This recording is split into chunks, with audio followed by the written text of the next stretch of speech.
மன்னன், தூய்மை அரசியல் சின்னம், துடிப்பால் செயல் வீரன், தாகம் தீர்க்கும் அணைகள் தந்ததே உன் கைகள், பள்ளிகளை விதைத்தாய், பல மேதைகளை வளர்த்தாய், உனக்கில்லை குடும்பம், தமிழ் மக்களே உன் குடும்பம், தமிழ் தாயின் தலைமகனே நீ என்றும் புகழ் மகனே.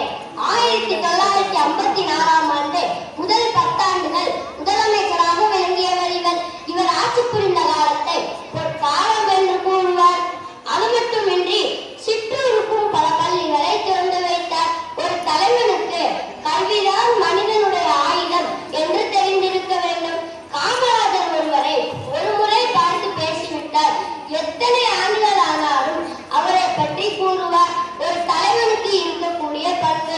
காமராஜர் எந்த ஊரை பற்றி பேசினாலும் அந்த ஊரில் உள்ள ஜாதிகளின் பெயரை துல்லியமாக சொல்லி ஆச்சரியப்படுத்துவார். ஒரு தலைவனுக்கு வரலாறு தெரிந்திருக்க வேண்டும்.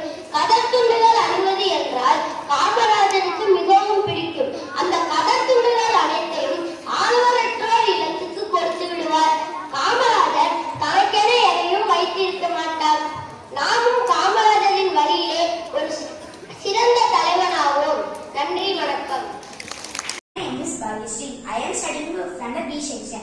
Today I am going to speak about Perunthalavar Kamarajar. Kamarajar was a great Indian independence activist and politician. He was born on 15th July 1903 in Virnagar. His parents are Kumarasamy and Sivakami Amma. Kamarajar considered Gandhiji as his political idol. He was elected as the president of Indian National Congress in 1963. He took part in various freedom struggles. Kamarajar was the chief minister of Tamil Nadu for 9 years. He built many schools and provided free education for all.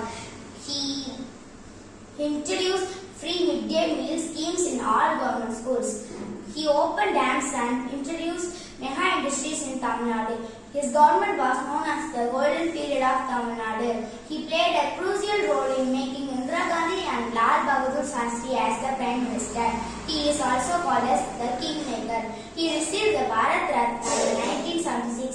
He believed in simple living and high thinking. Kamarajar passed away on 2nd October 1975, but his legacy and contribution continue to inspire people to this day. Thank you.